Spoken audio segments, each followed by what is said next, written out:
we remain steadfast in our commitment in delivering local news that matters. Stories that inspire. Enriching the lives of Filipinos in the Philippines and across the globe. This is your GMA Regional TV. Buong puso para sa Pilipino. Ini ang GMA Regional TV Balitang Bicolandia.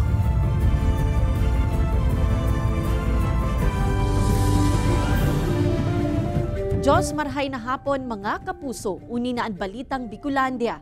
Hatun miyan pinakadarakula asin pinakabagong mga bareta sa Kabikolan. Kami ang tropa nin katotohanan, mahatunin mga baretang mayong pigkikilingan, mayo nin pigpoprotehiran. Live hali digdi sa GMA Complex sa Naga City, ako po si Kate Dolovieres. Pirang operator asin tsuper sa Albay nakisumaro sa tulong aldaw na nationwide transport strike na nagpuun ngunyan na aldaw. Mantang klase sa Albay, Camarines Sur asin Naga City, suspendido huli kan tigil pasada. Para sa iba pang detalye, nakatutok live si Chris Novello. Chris?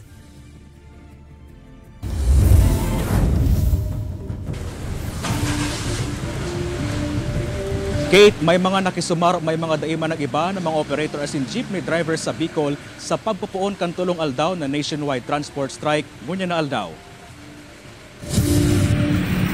Puon ngunya na Lunes ang tulong aldaw na nationwide transport strike na kinsakan grupong Piston. Katakod ka nagraraning deadline kan PUV Consolidation asin Modernization Program. Katakod ka ini, nakisumaro sa mahiwas ang transport strike ang piramang operator asin jeepney driver sa probinsya ning Albay. Resulta ka ini, ang padipisilang paglunod kan mga pasahero. Kaya to the rescue man mga lunadan kan kapulisan asin iba pa nga hensya kan gobyerno. Mahirap kasi hindi agad makakapunta sa pupuntahan. Successful po yung unang araw ng transport strike na ginawa namin dito. Ilang porsyento sa tingin nyo? Mga 95% to 96% po ito. Mientras tanto sa Camarines Sur, business as usual ang mga tsuper sa bungkang strike ngunya na aldaw. May kasubot din nangyaring pag-urulay sa indang kanya-kanyang grupo. Mag-iba sa Wilga, kaso lang mayo man sa moya ang Piston kung ano ang programa. Como antisipasyon sa nationwide transport strike asin maraot na kamugtakan kan panahon, nagpautob ning class suspension ang mga probinsya ng Albay, Camarines Sur asin syudad ni Naga. Kaya lang, itong yaong kaya sa luwas ka Naga, nagbarali and therefore apektado.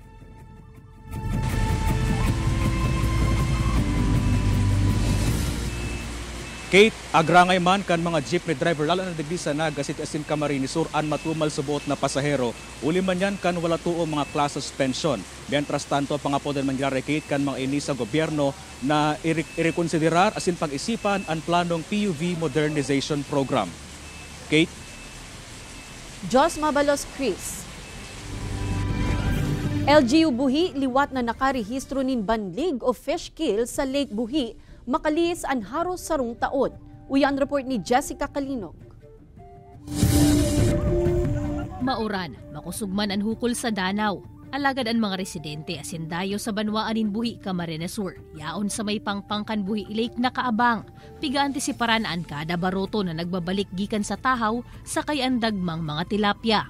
Udto pa sa naka Nobyembre 19 kan maresibe subuot kan LGU Buhi asin Buhi Lake Development Office ang sunod-sunod na report dapit sa nairehistrong banlig o fish kill.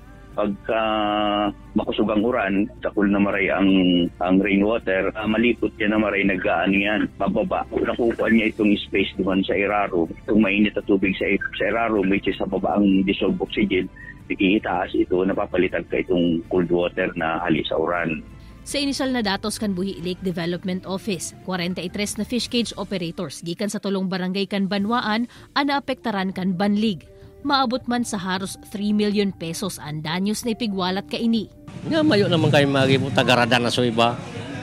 Siyempre kuya naman, maanap naman kung anong kuya na pwedeng palisili siya mga pirang bulan bago malaog naman yung fingerling. If ever man pwede nang i-harvest yung mga tilapia and kung nasa market size na rin or kung kahit below market size, just to be safe, kung pwede nang i-harvest, i-harvest na po yung mga tilapia natin. Huli kaini, imbes na 100 pesos, bagsak presyo sa 50 pesos na sana kada kilo an pabakal kan mga tilapia sa lugar. Para maging sintabo pa, kaysa sa day na maging sintabo daw gigit lang. Alagad an iba, inaprobit sa rana an hababang presyo kan mga tilapia. Tanaparitaan mi kaya, naarog kayan, kaya tibal nga niyak makaburo barato. 10% kan bilog na buhilik ang pigre-rekomenda kan BFAR Bicol para sa fish cage operation, nganing maibitaran man ang fish kill. Alagad labi padigdian nag-ooperate ngunyan sa Danau. Kaya ang LGU, padagos man ang paghanap nin iba pang solusyon, nganing maibitaran ang overstocking kan tilapia sa Lake Buhi. Kaibanan si Gerald Gandia, Jessica Kalinog, Balitang Bicolandia.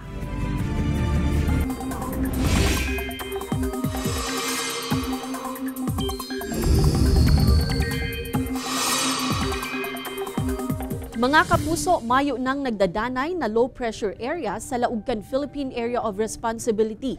Alagad mapadagos saan mauran na panahon sa pirang parte kan nasyon. Sa ngunyan, sigun sa pag-asa, mayo pang nanonotaran na bagong raot nin panahon o bagyo na makakaapektar sa nasyon. Alagad huli sa shear line, duros amihan asin localized thunderstorms, uuranon pa ang pirang lugar. Basado sa datos kan Metro Weather, halangkaw ang tsansa nin uran sa bilog na Bicol Region. Posible ang heavy to intense rains sa pirang lugar kaya maging andam sa huma nin baha o landslide. Posible man na uranon pa ang natatadang parte kan nasyon. Pagbaha asin landslide na irehistro sa magkakasuhay na probinsya sa Bicol Region, huli sa namamate ang mga pag-uuran. Uyan report ni Rosie Nieva. Huli sa epekto kan shear line, namatayan sa manlain-lain na probinsya kan Bicol Region ang pag-uuran na naging rason kan biglang paglangkaw kan level kan tubig. Sa barangay Magsaysay, Uson, Masbate, mahihiling na haros lubog na sa baha ang sarong pampublikong eskwelahan sa lugar. Ang mga lunadan na dipisila naman sa pag-agi sa lugar, huli tamagin ang mga mayor na tinampo, natakpa naman in baha. May mga harong na inabot nin tubig kaya ang mga otoridad tulos na pig-ebakwar ang nasa 40 apektadong pamilya. Sa Banwaan man in Mobo, pirang lugar man ang naka-eksperyensya nin pagbaha asin landslide, alagad mayo man ninakulugan sa insidente. Nag-abiso naman ang PDRRMO Masbate sa iba pang LGU na tulos si ebakwar ang sa indang mga residente, urog na kung mas maglala pa ang sitwasyon kan panahon. Sa probinsya ng Sorsogon, nasa 45 pamilya man ang inibakwar sa Banwaan Kanhuban, huli sa nairehistro ang pagbaha. Apuera kaini, nairehistro man ang landslide sa Banwaan Kangubat. Alagad padagos pang pigbeberipikar kan mga otoridad kung igwang nadanyaran sa insidente. Sa Banwaan Kanbaras sa probinsya ng Catanduanes, nairehistro man ang landslide sa National Road kan Barangay Puraran. Huli kaini para mientras na day inaagihan ng mga lunadan ang lugar. Mientras tanto na naunaman ng mga food packs ang DSWDs in LGU sa mga pamilyang naka-star sa geographically isolated and disadvantaged areas sa Banwaan kan San Miguel. Ang mga lugar na ini ang harani sa mga salog na kadalasang apektado tuyong makusugan pag-uuran. Huli sa nasambitan ng mga insidente, tulos na nagsuspende nin klase ang pirang Banwaan sa Masbate asin Sorsogon.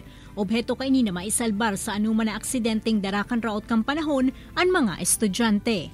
Ini si Rosie Nieva, Balitang Bicolandia. 1,800 na mga paraomang miyembro kan Irrigators Association sa Minalaba, Camarines Sur mabebenepisyaran kan re-energization kan main pump kan kooperatiba na dekadang dain na paandar huli sa utang sa Kasureco 2. Uyan report. Makalihis ang lampas sa rong dekada, pinagana naliwat kang National Irrigation Administration and main pump kang New Masba Irrigators Association sa Minalaba, Camarines Sur. Ini makalisa bitan ng liwat ning kuryente kan Kasureco 2 ang pasilidad. Uminabot kaya sa 19 million pesos ang pagkakautang kan Irrigators Association sa kooperatiba. Hulit na nakabayad ang ibang miyembro pirang taon na ang nakakaagi. Sakop kay ini anapat na barangay na may labi 1,300 na ektaryang umahan na pigtatanuman ka na sa labi 800 na mga paraoma. So kumbaga, itong burden kan sa moyang kooperatiba, kaning sa tuyang kooperatiba ng New Masba, so sagot na po. Mayo na po kaming iisipon, mayo na po kaming burden. Apwera kan pagbayad kaniya sa Kasureco 2 din sa 500,000 pesos para mapaganaliwat ang main pump kan Irrigators Association. Sisimbagon man kan ahensya ang mga masunod pang bills kaini sa kuryente. Bantaan isipon na sa nang bayadan kaini. iyo anariskan mga nakaaging taon. Naglalao man ang ahensya na mas makakainganyar ini sa mga paraoma para magtanom liwat asin magamit ang mga umahan. Yeah, i-average mo na lang na 80 kabans per hectare. Ang sabi ni Presidente sa ngunyan, something like 500 hectares ang napapatubigan. Pero ang potential area is 1,362 hectares. Mamamaximize ang 1,362, malangkaw ang produksyon kang paroy, makakatabang sa ekonomiya kang Kamsur tsaka kang Satuyang rehiyon. Nangapod din man din sa mga paraoma na maging responsable nga na din naliwat mautro pang maputulan ang sa indang irigasyon. Kay banan si Jovel Ubiso, Chris Novelo, Balitang Bicolandia.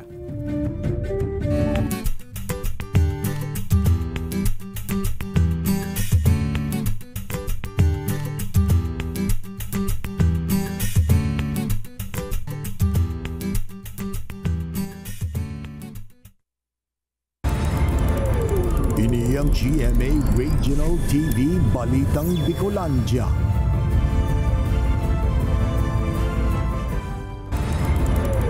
Ini ang GMA Regional TV Balitang Bicolandia.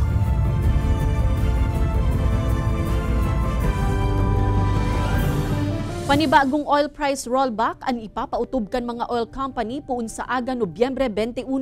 Susug sa oil companies, nasa 75 centavos ang ihuhuro sa kada litro kan gasolina, 65 centavos per liter sa diesel, mantang 60 centavos per liter naman sa kerosene. Ang paghirong ini sa presyo kaw sa subuot kan hababang demand kan produktong petrolyo sa mga darakulang nasyon, siring kan Estados Unidos asin China. Mantang naglalangkaw naman subuot ang inventory nin krudo. Ininaan ikaapat na sunod na semanang paghuro sa presyo kan mga produktong petrolyo.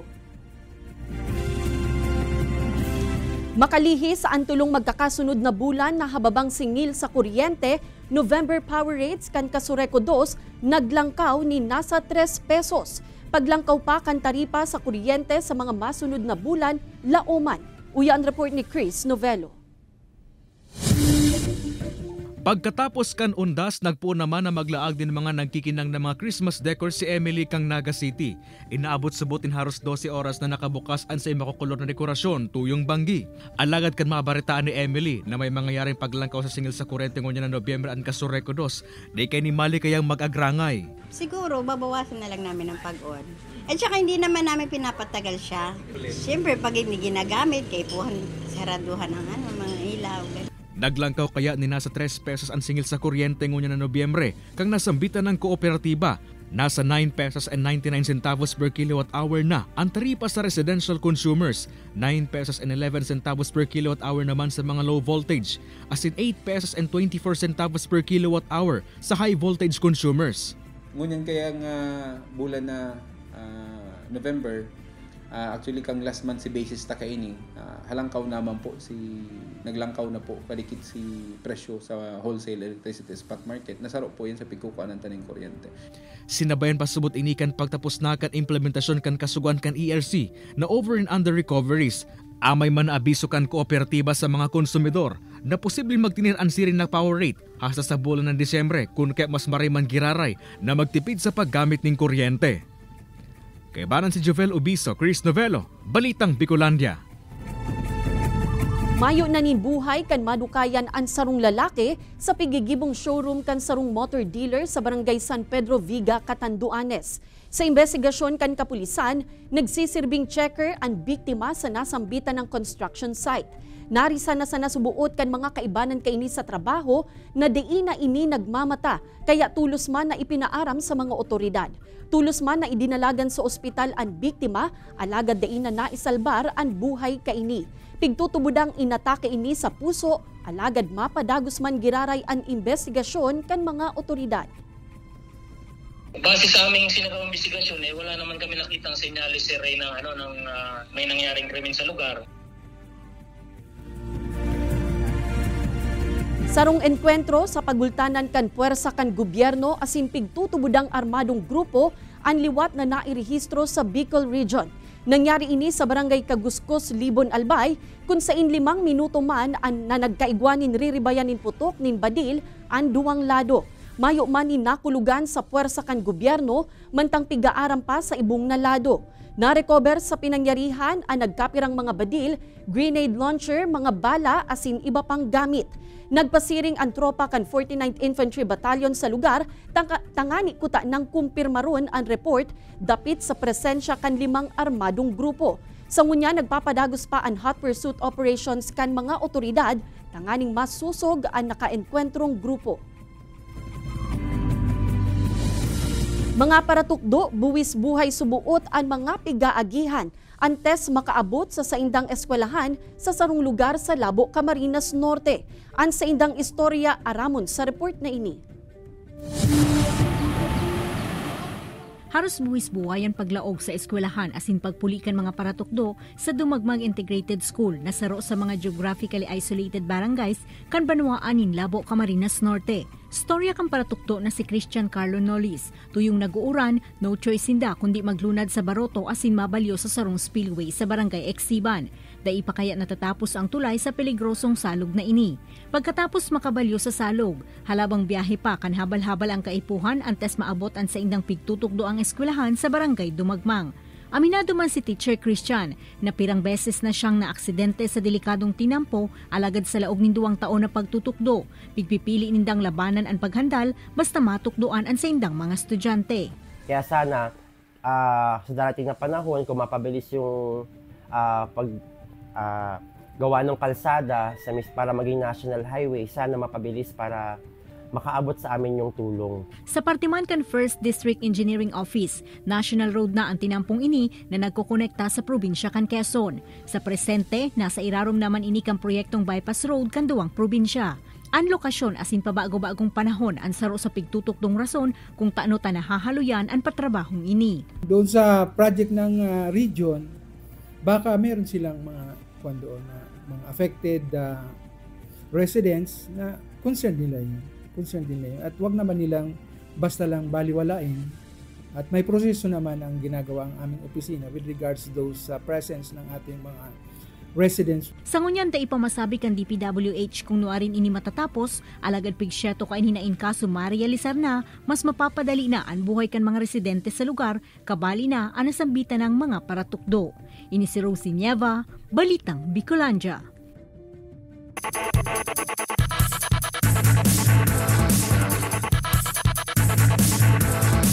Napugulan kan LPU Pirates na mapasakamot kan Arellano Chiefs ang kapangganahan sa saindang huring laban sa NCAA Season 99 Men's Basketball Tournament.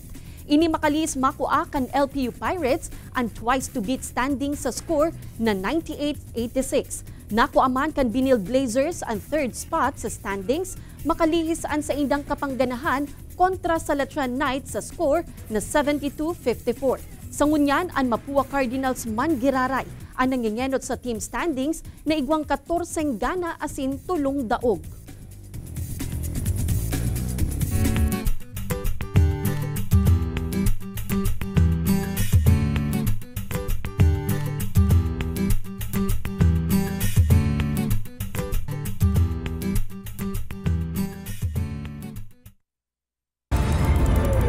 Ini ang GMA Regional TV Balitang Bicolandia.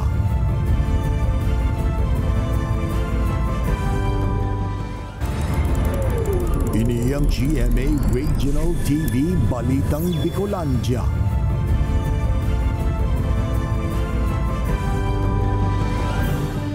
Peak season kan barakalan nin karne pigga-antisiparan na kan NMIS Bicol mantang paparani ang Pasko asin bagong taon.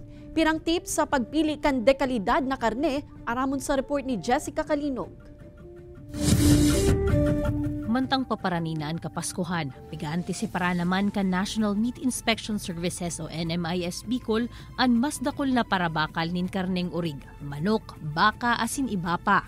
Sa mga panahon man na ini, piglalaoman ang mas dakol na ipigtitindang frozen meat, siring na sanakan offal meat, arogan mas karakan urig, asin mga karneng manok. Sa pagpabakal kainita ay dapat maputol ang cold chain o ang 0 to 4 degrees na temperatura poon sa dressing plant hasta sa makaabot sa destinasyon. Pag po yan ay nagtaas ng more than 10 degrees, no? Or nasa room temperature, may bacterial proliferation, data may iwasan, may contamination. Kaya pigian kami naraan mga meat vendor na ibugtak ang mga panindang karne sa chiller mantang di panababakal. Alaga Dok, ano ba yaan dapat na rikisahon kan mga konsumidor sa pagbakal nin karne? Pag hiniling ninda na maski arobon lang ninda kayan, medyo bako ng mali po, ibig sabihin, haloy na yan. Tapos pag pinarang mo, medyo na may parang na, ibig sabihin, itong manok na ito ay nasa early stage of decomposition na. So, pig ko kayo. Same as true with other meat commodities. Ang Department of Trade and Industry, pigaabisuhan man ang publiko na sa saintang pagbakal nin mga produkto para sa Pasko o sa ibang panahon. Pirming ikonsiderar ang kredibilidad kan babakalan na establishmento. Dapat may magkakanigong permit asin lisensya, siring man na igwanin ipigi-issue na resibo. And again, ang issue ko kaya dyan ang traceability. So, what if maraot sa inyo mababalikan? I really advocate na supportaran tayo itong mga establishment na compliant sa mga permits and licenses and itong operating legally. Kaibanan si Gerald Gandia, Jessica Kalinog, Balitang Bicolandia.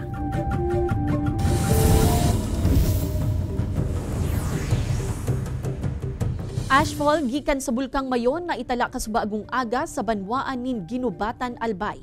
Uya ang report. Pasado alas 11 kasubagong aga kan marisa ni Francis ang garo mga alpog na nagdurukot sa palibot kan sa iyang lunadan.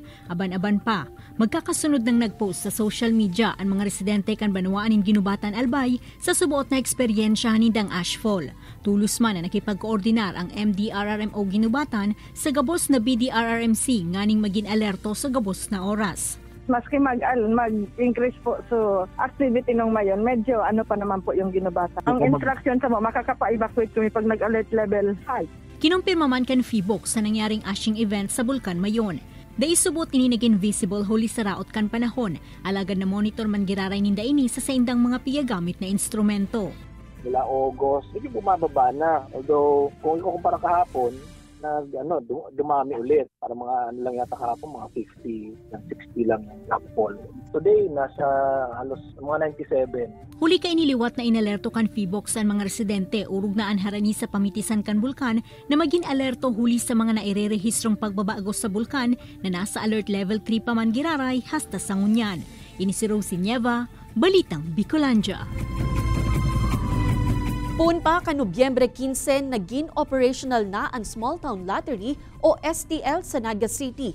Ini makalis makaresibi ang Naga City LGU nin surat hali sa corporate agent asin mismong Philippine Charity Sweepstakes Office o PCSO na nag-iimpormar sa alkalde kan syudad kan magiging operasyon kaini.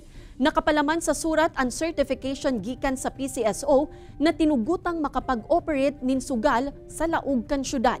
Sa ibong kan pagiging operational kan STL sa Naga City, may endorsement na ang Office of the City Mayor sa legislative body kan syudad para pag-urulayan ang may kinaaraman digdi. Digdi subuot maaaraman asin kun ire-refer sa committee. Essentially, ano po ang sinasabi? Ang sinasabi po iyon na dahil tinugutan kan PCSO ining corporate agent na ini, dahil mandaayang kaipuhan na mag-secure nin business o kaya mayor's permit.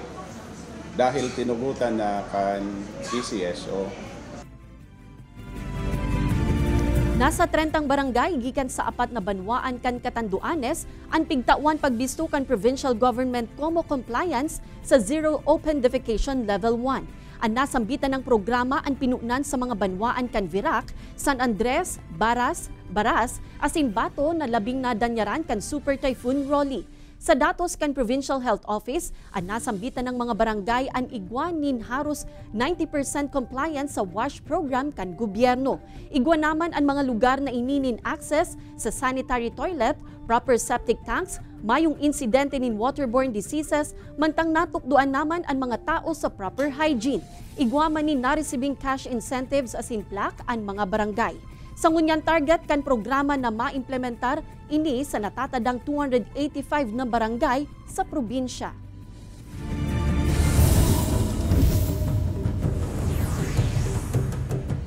Michelle Marquez D nakalaog sa top 10 kan Miss Universe 2023. Sa iyang mga pamilya asin BFF, nagpahiling nin all-out support sa iya.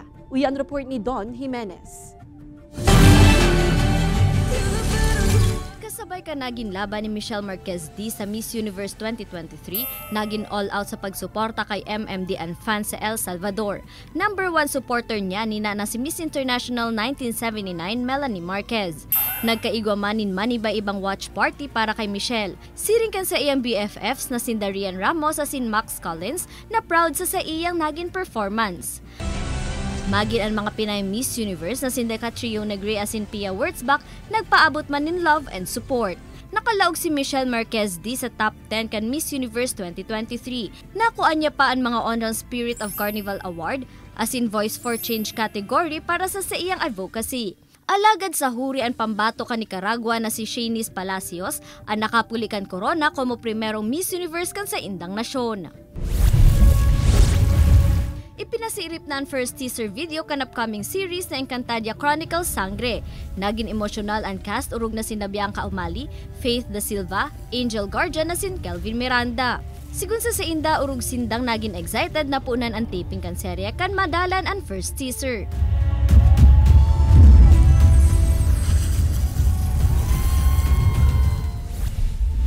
Ngunyang Lunes, dain na makakabutas pa sa mga mabubuyagyag na sekreto sa Black Rider. Ano daw ang madidiskubre ni Paeng dapit sa Palangka Massacre? Ang tabayanan iyan sa Black Rider 8 PM sa GMA Telebabad. Ini si Don Jimenez, Balitang Bicolandia. Mga kapuso, 35 days na sana, Pasko na. Madadalan ang episode na ini asin iba pang pinakahuring lokal na bareta sa official website kan GMA Regional TV, www.gmaregionaltv.com. Pwede man kamong magbisita sa samuyang official YouTube channel, GMA Regional TV, asin i-click ang subscribe button para sa pinakamainit na bareta hale sa man-ibaybang rehiyon. Mabalos sa mga kapusong Bicolanong nagantabay, maging sa mga kapuso nyato abroad.